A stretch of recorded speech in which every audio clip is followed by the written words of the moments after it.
আমার একটাই কথা, 65 ডেসিবেলে নামাজ চলবে না, এটা নিয়ে অসুবিধা নেই। তাহলে 65 ডেসিবেলে ওই খোল কীর্তন বাজানো তার উপরে কিন্তু চলবে না। কোথায় হিন্দুদের সরকার, বিজেপি কোথায়?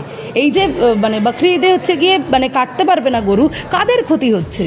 হিন্দুদের ক্ষতি হচ্ছে, যারা গোটা মানে বছরটা ধরে সেই গরুকে লালন পালন করেছে বিক্রি করবে বলে, সেখানে দেনা হয়ে গেছে। মানুষগুলো দুদিন পরে হচ্ছে খেতে না পেয়ে যদি আত্মহত্যা করে, সেই দায় কি বিজেপি নেবে না?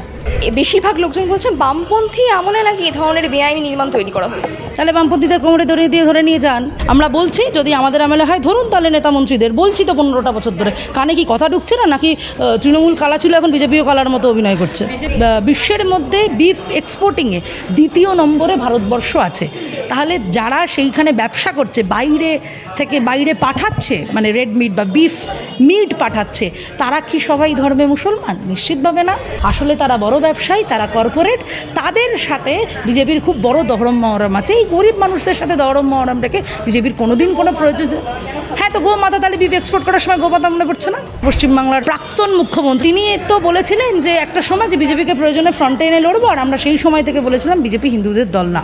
সেটার প্রমাণ আজকে আরও পাওয়া গেল। তুমি তোমার বিশ্বাস নিয়ে থাকো, কিন্তু সেই বিশ্বাসে যদি কোনোদিন উগ্রতা চলে আসে, মানুষে বিভাজন চলে আসে, আমার রাজনীতি বলে সেইটাকে কমব্যাট করতে, ধর্মচারণের অধিকারকে কমব্যাট করতে আমার রাজনীতি বলে না, বামপন্থা বলে না।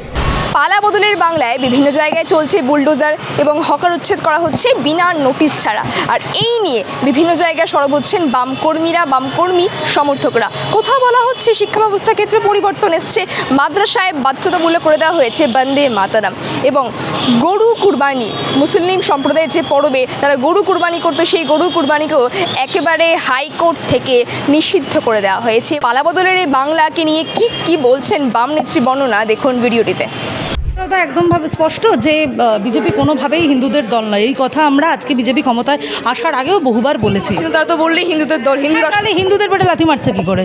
আচ্ছা, যে ওই যে ফেসবুকে দেখছিলাম কয়েকদিন আগে, তোমরাও নিশ্চিতভাবে দেখেছো, 17 সালের আগে, 17 সাল থেকে রাদার নিজের পকেটের টাকা দিয়ে একজন মানে খেটে খাওয়া মানুষ, তিনি বিজেপি করেছেন। 4 তারিখে বিজয় মিছিলে নেচেছেন, হেঁটেছেন, সব করেছে, তার দোকানটাকে ভেঙে দিয়েছে বিজেপি। সে বলছে আজকের দিনে দাঁড়িয়ে যে আমি ভালোবেসে বিজেপিটা করতে এসেছিলাম, ভেবেছিলাম বিজেপি সরকারে আসলে তৃণমূলের থেকে উন্নতি হবে, কিন্তু দেখা গেল কি, যে বিজেপিকে ভোট দিয়ে আনলো ওই গরিব মানুষটা, সেই গরিব মানুষের পেটে লাথি মারলো বিজেপি। আমরা শুরুর দিন থেকে বলেছি, যবে থেকে হচ্ছে কি পশ্চিমবাংলায় মানে বিজেপিকে নিয়ে নাচন গন্দন শুরু করেছে পশ্চিমবাংলার প্রাক্তন মুখ্যমন্ত্রী, এখনও মানেন না বোধহয়, এখনও বোধহয় ভাবেন উনি মুখ্যমন্ত্রী, যাকগে সে আর কি করা যাবে, মানুষের ভাবনায় তো আর আঘাত দিতেই পারি, কিন্তু যাই হোক, নেই তো যা। এবার তিনি তো বলেছিলেন যে একটা সময় যে বিজেপিকে প্রয়োজনে ফ্রন্টে এনে লড়বো, আর আমরা সেই সময় থেকে বলেছিলাম বিজেপি হিন্দুদের দল না। সেটার প্রমাণ আজকে আরও পাওয়া গেল। গোটা দেশের মধ্যে, যেখানে দাঁড়িয়ে বিশ্বের মধ্যে, দেশ বলা ভুল, গোটা বিশ্বের মধ্যে বিফ এক্সপোর্টিংয়ে 2য় নম্বরে ভারতবর্ষ আছে।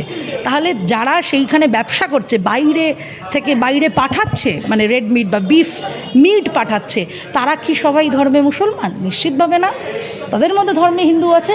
আসলে তারা বড় ব্যবসায়ী, তারা কর্পোরেট। তাদের সাথে বিজেপির খুব বড় দহরম মহরম আছে। এই গরিব মানুষদের সাথে দহরম মহরম রেখে বিজেপির কোনোদিন কোনো প্রয়োজন। হ্যাঁ, তো গোমাতা তাহলে বিফ এক্সপোর্ট করার সময় গোমাতা মনে পড়ছে না? বিজেপির কথাই বিজেপিকে প্রশ্ন করছি। আমি তো জানতাম আমার মা, ঠিক আছে। এবার পোষ্য কাউকে যদি ভালোবাসি, সবাইকে ভালোবাসতে পারি।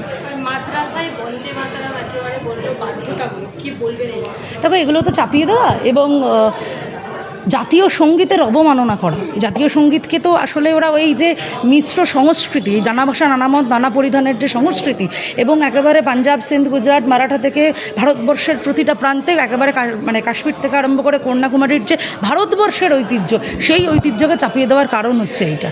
জাতীয় সঙ্গীত গাইতেই হবে, এটা তো কোথাও কম্পালসারি করলো না। বহু স্কুল আছে পশ্চিমবাংলায়, কলকাতা শহরে এখনও আছে, যে প্রতিদিন না কোনো মানে অ্যানথেম নেই সেই স্কুলের। প্রতিদিন একেবারে সরকারি স্কুল, এখন তো সরকারি স্কুল বন্ধের মুখে, ওই জন্যই আমরা অনেকে জানি না। সরকারি স্কুল প্রতিদিন না এক একটা নতুন রবীন্দ্রসঙ্গীত গাওয়ানো হয়। কারণ রবীন্দ্রনাথের ফ্যাসিবাদ বিরোধী যে লড়াই, যে আন্দোলনের কথা বারংবার উঠে এসেছে, সেইটা নিয়ে হচ্ছে গিয়ে আমরা এই পশ্চিমবাংলার বুকে এগিয়ে চলার কথা বলেছি। আর ওরা বারবার কতভাবে এই বাংলার মানুষকে, দেশের মানুষকে পিছিয়ে দেওয়া যায় সেই পরিকল্পনা করে যাচ্ছে। হাতে গোনা আর মাত্র কয়েকটা দিন তারপরেই মুসলিম সম্প্রদায়ের আরেক বড় উৎসব ঈদুল আজহা। এতদিন আমরা দেখেছি যে রেড রোডে নামাজ হচ্ছে, সেটার পরিবর্তে দেখা গেল ব্রিগেড প্যারেড গ্রাউন্ডে ঈদের নামাজ হলো। আপনি কি সমর্থন করছেন? দেখো, মানুষের যে ধর্মচারণের অধিকার, আমি কোনো উগ্রতার কথা বলছি না, কিন্তু অধিকারের কথা বলছি। মানে আমি নাই মানতে পারি, কিন্তু আমার পাশের যে বন্ধুটি বসতো, সে আমার মানে ধরুন আমি জন্মগতভাবে যে পরিবারে জন্মেছি, একটি হিন্দু ব্রাহ্মণ পরিবারে জন্মেছি, আমি না মানতে পারি, আমার পাশে যে বসে আছে সে ধরেন হিন্দু ধর্ম মানে বা সে খ্রিশ্চানিটি মানে, আমার কাজ হবে তার ধর্মের বিশ্বাসে আঘাত না করে সে যেটা মানছে সেইটাকে হচ্ছে গিয়ে তুমি তোমার বিশ্বাস নিয়ে থাকো, কিন্তু সেই বিশ্বাসে যদি কোনো দিন উগ্রতা চলে আসে, মানুষে মানুষে বিভাজন চলে আসে, আমার রাজনীতি বলে সেইটাকে কমব্যাট করতে, ধর্মচারণের অধিকারকে কমব্যাট করতে আমার রাজনীতি বলে না, বামপন্থা বলে না। ওই আমাদের প্রাক্তন জেনারেল সেক্রেটারি সীতারাম ইয়েচুরি এই কথা বলতেন যে ধর্ম মানে একটা মানে সম্পর্ক আত্মা আর পরমাত্মার। এবার এই পরমাত্মাটাকে সেটা একমাত্র এই আত্মাটাই ডিসাইড করতে পারে, মানে আমি ডিসাইড করতে পারি আমার বিশ্বাসটা কোথায় আছে, কেউ আমার বিশ্বাসে এসে চাপিয়ে দিতে পারে না। এই চাপিয়ে দেওয়ার যে রাজনীতি, আমরা বামপন্থীরাই চাপিয়ে দেওয়ার বিরুদ্ধে কথা বলছি। একেবারে শেষ প্রশ্ন, যারা বলেছিল যে ভয় নয় ভরসা, নতুন সরকার আসলো, সরকার আসতেই আমরা দেখলাম রাস্তায় নামাজ পড়া বন্ধ, লাউড স্পিকারে আজান বন্ধ হলো। আচ্ছা, আমার একটা প্রশ্ন আছে এখানে, এই যে লাউড স্পিকারে বলেছে আজান বন্ধ, 65 ডেসিবেলের ওপরে নাকি করে। আচ্ছা, আমাকে একটা কথা বলো তো, পাড়ায় তো বহু জায়গায় হচ্ছে কি বয়স্ক মহিলারা বাচ্চারা থাকে, তাহলে মন্দিরে ঢ্যাং করে মাইক কালাবে না, মানে কীর্তনের সংকীর্তন হবে কেন? আমার 65 ডেসিবেল, আসলে ওরা তো পরিবেশ নিয়ে কোনোদিনই ভাবেনি, পরিবেশটা খায় না মাথায় দেয়, ওরা কোনোদিন মনেই করেনি বলে যশোর রোডের গাছগুলো বেঁচে দিয়েছে। মণিপুরে দাঁড়িয়ে বিজেপি হচ্ছে গিয়ে জল জঙ্গল জমিন বেঁচে দিয়েছে, পশ্চিমবাংলার বুকে দাঁড়িয়ে তৃণমূলে বিজেপির হাত ধরে দেউচাপাচামি বেঁচতে গেছিলো, মুখে একেবারে ঝামা ঘষে ফিরে চলে এসছে।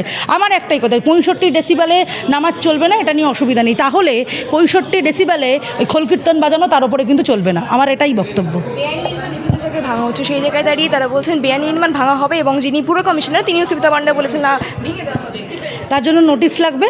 আর বেআইনি নির্মাণটা হয়েছে কখন, কাদের মদতে, তাহলে তারা কোথায়, তাদেরকে ধরা হচ্ছে না কেন? তারা কি মানে কথা দিয়ে ফেলেছে যে তারা বিজেপি হবে, সেই জন্য তাদেরকে আর ধরা হচ্ছে না? আমরা দেখেছিলাম তিরজলে যখন আমরা কভার করতে গেছি, বেশিরভাগ লোকজন বলছেন বামপন্থী আমলে নাকি এই ধরনের বেআইনি নির্মাণ তৈরি করা হয়েছে। তাহলে বামপন্থীদের কোমরে ধরে নিয়ে যান। একটা 15 বছরের সরকার চলে গেল, আমরা তো 2011 সাল থেকে বলছি, যেখানে বলছে যে বামপন্থীদের আমলে যেন চিঠি দিয়ে নাকি যেন চিরকুটে চাকরি ফাইল বেরোক না। বুদ্ধদেব ভট্টাচার্য শেষ মানে চিফ মিনিস্টার ছিলেন বামফ্রন্ট মানে লেফট ফ্রন্ট গভর্নমেন্টের, বুদ্ধদেব ভট্টাচার্য একটা ফাইল নিয়েও বেরিয়ে আসেননি। মমতা ব্যানার্জির মতো তুতু ম্যামা করে ফাইল বুকে আগলে আমরা বসেছিলাম না। আমরা বলছি যদি আমাদের আমলে হয় ধরুন তাহলে নেতা মন্ত্রীদের, বলছি তো 15টা বছর ধরে, কানে কি কথা ঢুকছে না নাকি? তৃণমূল কালা ছিল, এখন বিজেপিও কালার মতো অভিনয় করছে। বিজেপি তো প্রথম থেকে বলে আমি হিন্দুদের সরকার, সেই জন্যই কি কোথায় সংখ্যালঘুদেরকে কোথায় হিন্দুদের সরকার, বিজেপি কোথায়? এই যে মানে বকরি ঈদে হচ্ছে গিয়ে মানে কাটতে পারবে না গরু, কাদের ক্ষতি হচ্ছে? হিন্দুদের ক্ষতি হচ্ছে, যারা গোটা মানে বছরটা ধরে সেই গরুকে লালন পালন করেছে বিক্রি করবে বলে, সেখানে দেনা হয়ে গেছে, মানুষগুলো দুদিন পরে হচ্ছে খেতে না পেয়ে যদি আত্মহত্যা করে, সেই দায় কি বিজেপি নেবে না? তাহলে হিন্দুদের সরকারটা মানে হিন্দুদের দল বিজেপি হচ্ছে কি করে? আমরা শুরুর সময় থেকে বলেছি, বিজেপি যবে থেকে এই তৃণমূলের মানে মদতে এখানে দাবাদাবি করতে আরম্ভ করেছে, আমরা এই কথা শুরুর থেকে বলেছি যে বিজেপি কোনোভাবে হিন্দুদের দল না, ওরা বড় লোকের দল, কর্পোরেটের দল, সেইখানে ওদের হিন্দু মানে কে হিন্দু কে মুসলমান কে খ্রিস্টান কিছু যায় আসে না। যে ওই ফেলো করি মাখো তেল, যে পয়সা দেবে সেই পয়সায় হচ্ছে গিয়ে ওরা নিজেরা নাচবে, আর আমার আর আপনার মতো বাড়ির মধ্যবিত্ত অংশের মানুষকে, সাধারণ খেটে খাওয়া মানুষকে নাকে দড়ি দিয়ে নাচাবে।